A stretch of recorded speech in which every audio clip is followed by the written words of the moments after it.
Gihanga intara ya Bubanza niho nize. Hama rero nkaba natanguye kuvuga ubutumwa muri 2017, natanguye kuvuga ubutumwa muri 2017, niho natanguye kuvuga ubutumwa. Bene data byaragoranye cyane.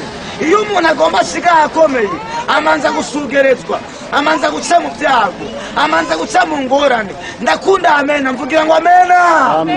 Rero ni kuvuga muri kano kanya nagomba dusangire message Imana yampaye, nagomba dusangire message Imana yampaye. Sinza kugenda nasengeye abantu, sinza kugenda nasengeye imitwaro y'abantu, nagomba dusangire rero message Imana yampaye. Ino nyandiko ni nyandiko yitwa Braille, ni nyandiko yitwa Braille. Nagomba rero dusangire message Imana yampaye. Message ngoma dusangire iri muri Yohana igice cya 15 ku murongo wa mbere. Yohana igice cya 15 umurongo wa mbere. Dusome rero singurura, navuze ati ukeneye gusoma agatabo kari ngaha. Yohana igice cya 15 umurongo wa mbere. Ndakunda amena, mvugira ngo amena y'ingufu, mvugira ngo amena. Reka rero dusome Yohana 15 umurongo wa mbere, tuzingurure. Yohana ubutumwa bwiza igice cya 15 umurongo wa mbere. Yohana 15 umurongo wa mbere. Mwatoye Yohana 15 umurongo wa mbere. Haravuga ngo dusome rero, haravuga ngo umuzabibu w'ukuri n'amashami yawo. Umurongo wa mbere, jewe ndi umuzabibu w'ukuri kandi data ni nyenewo. Akaburungu, ishami ryose ryo muri jewe ritama arikuraho, ariko tuburungu tubiri, kandi ryama ryose ararituturira ati rushiritse kwama. Akaburungu, n'ubu mwebwe mumaze kwezwa kubw'ijambo nagize gute nababwiye. Akaburungu, umurongo wa 4, soma umurongo wa 4. Tugeze ku murongo wa 4, ni mungumemwo nanje ndabagumemwo. Akaburungu, nk'uko ishami ritabibasha kwama ubwaryo ritagumye mu muzabibu, niko namwe mutabibasha mutagumye muri jewe. Niko handitse gahembe. Akaburungu, ni jewe muzabibu, namwe muri kigahembe amashami, ariko tuburungu tubiri. Uwungumamwo nanje nkamugumamwo, uwo niwe yama cyane, kuko ataco mubashe gukora mutagize gute mutamfisha. Akaburungu, umuntu natangumako atabwa nk'uko ishami riteregwa inyuma y'umurima w'inzabibu akuma, ariko tuburungu tubiri, maze bakayegeranya bakayaterera mu muriro agasha. Akaburungu, soma rero umurongo w'indwi. Soma umurongo w'indwi, havuga ngo Yohana 15 umurongo w'indwi, havuga ngo nimwaguma muri jewe agakwabo amajambo yanje akabagumamwo, musabe ico mugomba cyose kizobera kuno, kandi muri ivyo data arashimagizwa nimwama cyane, kandi mukaba abigishwa banje. Reka nsubiremo Yohana 15 umurongo w'indwi. Yohana 15 umurongo w'indwi, havuga ngo nimwaguma muri jewe amajambo yanje akabagumamwo, musabe ico mugomba cyose kizobera kuno, kandi muri ivyo data arashimagizwa nimwama cyane, kandi mukaba abigishwa banje. Mvugira ngo amena. Reka dusome urundi murongo, Yohana 14. Soma Yohana 14 umurongo wa mbere. Dusome umurongo wa nyuma, Yohana 14 umurongo wa mbere. Yohana 14 umurongo wa mbere. Igitabo cha Yohana igice cha 14 umurongo wa mbere. Yohana 14 umurongo wa mbere. Yohana 14 umurongo wa mbere. Mwatoye Yohana 14. Ukeneye gusoma egera uyafise agatabo kari ngaha. Yohana 14 umurongo wa mbere. Yohana igice cha 14 umurongo wa mbere. Mwatoye, turasoma rero mu izina rya Yesu. Haravuga ngo Yesu ni inzira y'ukuri n'iki n'ubugingo. Umurongo wa mbere dusome, nimuhagarike imitima yanyu agakwabo, mwizere Imana agakwabo, nanje munyizere. Ariko akaburungu, umurongo wa 2, imuhira kwa data hari amasanga y'agahembe menshi, niyo waba urimo niwizere. Iyo abatariho mba nabibabwiye, kuko ngiye kubategurira ahanyu. Mvugira ngo amena. Kandi ko ngiye kubategurira ahanyu, nzogaruka kubajyana iwanje atahondi, namwe abariho mugira gutega yemwe muba urakajayo mu izina rya Yesu. Umurongo wa 4, kandi yonja murazi inzira ijayo akaburungu soma 5. Toma aramubwira ati mugenzi nituzi yuja dushobora dute kumenya inzira kabaza soma 6 umurongo 6. Yesu aramubwira ati ni jewe nzira ukuri niki n'ubugingo ariko turongo tubiri naho ushika kuri data nagize gute ntamucanye bene data nagomba rero twige kuri no 200 ubwa mbere bwobwo inosi yaremwe n'Imana kandi ijambo ry'Imana rivuga ngo isi n'ibiyuzuye biri mu kiganza c'iki c'Imana bisigura iki izo mpuzu wambaye wazihawe n'Imana izo nguvu ufise wazihawe n'Imana nubwo kwigira umuntu akomeye nubwo kwigira umuntu ahambaye ntaco ufise utahawe kandi aturi hari abandi uzopfa ubisige shaka uronka amafaranga uronka ubutunzi buhambaye uronka inosi yose uzopfa ubisige abantu birukira ibintu by'umwanya uhera hakwirukira ibintu by'umwanya udahera Yesu Kristo yamenye amaraso ku musaraba azira ibyaha byacu ndiko nababazwa n'abantu batagisenga Imana hari indirimbo ivuga ngo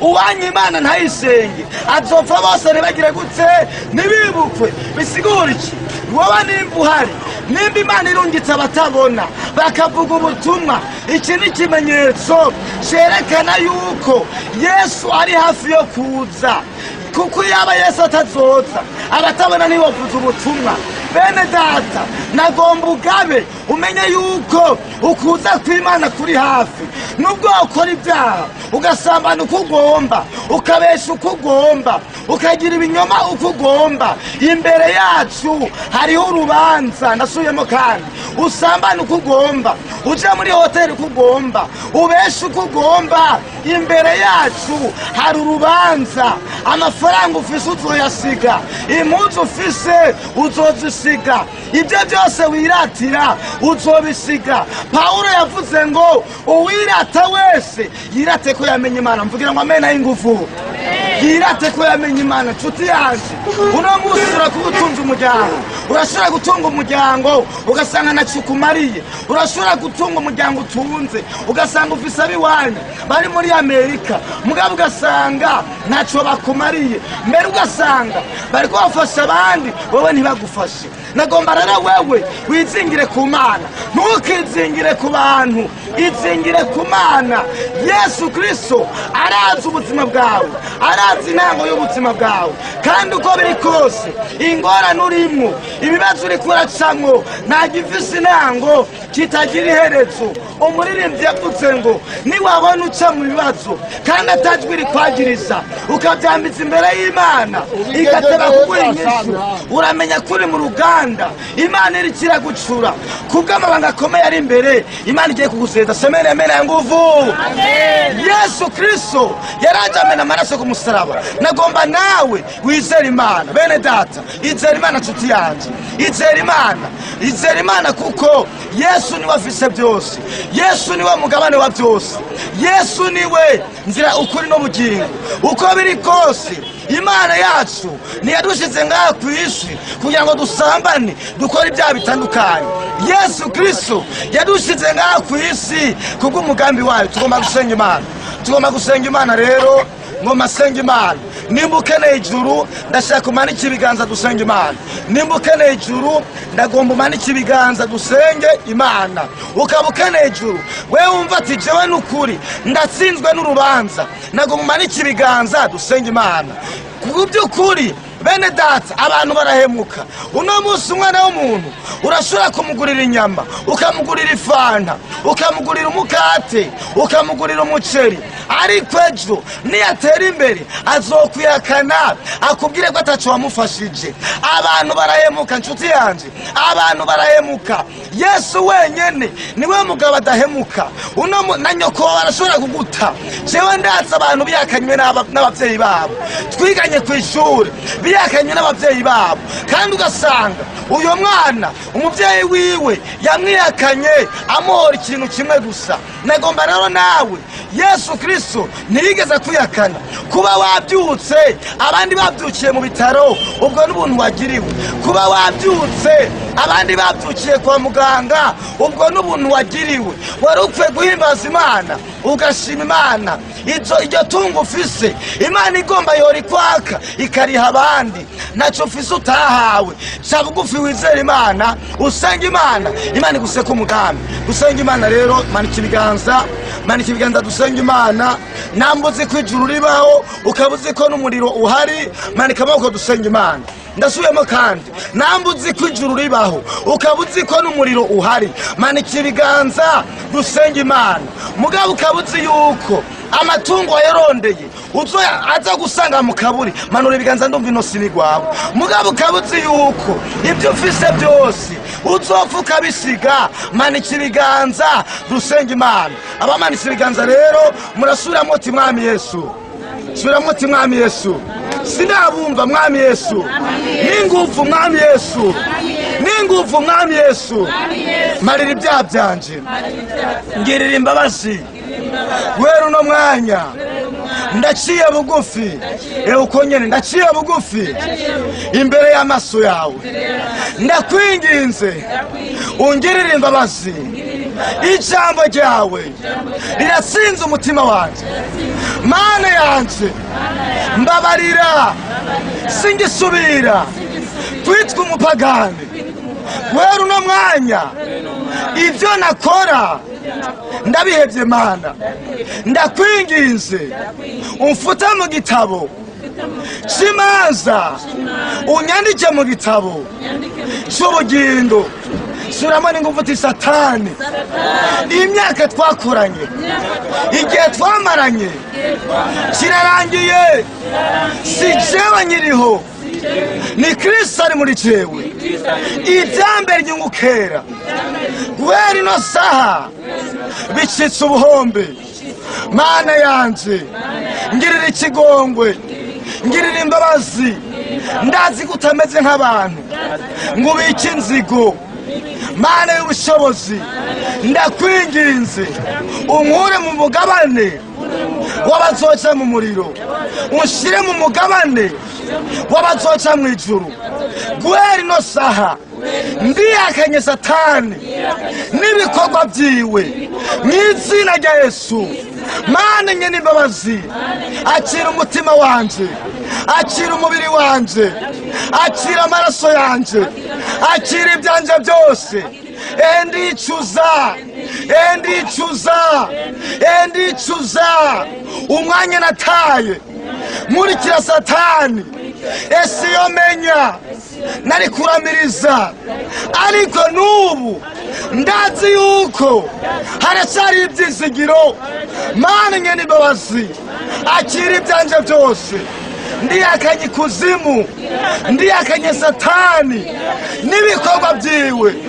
Mana yanje akira ibyanje byose, akira umutima wanje, akira amaraso yanje. Guhera ino saha undungikire Mpwemu Yera azohora nyibutsa icyo narahiye imbere y'amaso yawe. Ndabisenze nabyizeye mu izina rya Yesu Kristo umunyanazareti. Amashyi menshi kubw'iyo sinzi. Mana y'ubushobozi, Mana y'imbabazi, Mana ushoboye byose, ndakweretse ubwoko bwawe. Uno mwanya Satani si umunezero kuri we. Ndazi ko ikuzimu barababaye cyane kuba uno mwanya abantu bihanye bakangana kujya Mwana. Reka ubahezagire Mwana. Wibuke itariki imwe y'ukwa mbere nasenze mvuga ati Mana ndakeneye ino tariki, ino 2025 Satani azahombe, ariko nawe uzewunguke Mwana.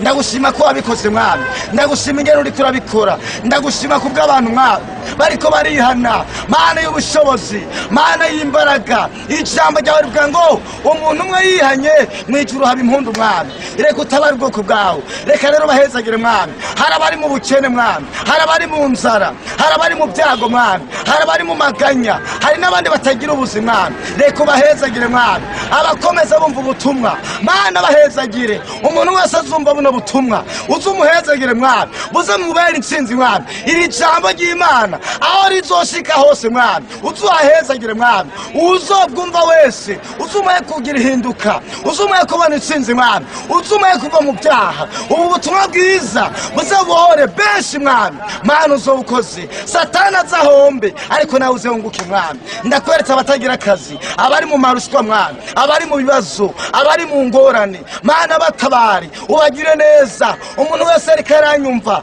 ari mu karenganyo, yarenganijwe mwami, reka umutabare, umugire neza. Reka mwami Yesu Kristo abatagira ijambo, reka Mana ubahe ijambo. Ingo zasambutse Mana ongera uzubake, ubahezagire mwami. Abari mu mahanga mwami, reka ubahezagire, nabo nyene ubatabare, ubagirire neza. Ndakweretse mwami, umwe wese n'ibyago arimwo na situation arimwo, reka umuhezagire mwami, umutunganiriza ingorane n'ibyago byose mwami arimwo. Mana uzobukoze. Ndasaba iherezo ryiza. Umuntu wese reka arumva rino jambo, reka umuherezo ryiza, uzumuhe chance yo kubona Imana mu izina rya Yesu Kristo. Ubwiza n'imbabazi n'urukundo byose bigaragare kuri bo. Abagwaye ingwara zidakira Mana bahezagire. Abagwaye amayesoma, abagwaye imigongo, abagwaye hypertension, abagwaye amakanser, abagwaye imigera sida, abagwaye ingwara zidakira, abagwaye asima, kira mu izina rya Yesu Kristo. Nzenye ubushobozi mwami, umwe wese atabagwe Mana mu mande zose arimwo. Mana uzobukoze. Waravuze ngo ibyo muzosaba muze mwizere ko mubihawe kandi muzobibona. Nditeze kugira neza kwawe mwami, nditeze ubwiza bwawe. Ibyo nsabye n'ibyo nasabye ubiduhere ubuntu n'imbabazi mu izina rya Yesu Kristo umunyagasetsi bisenze.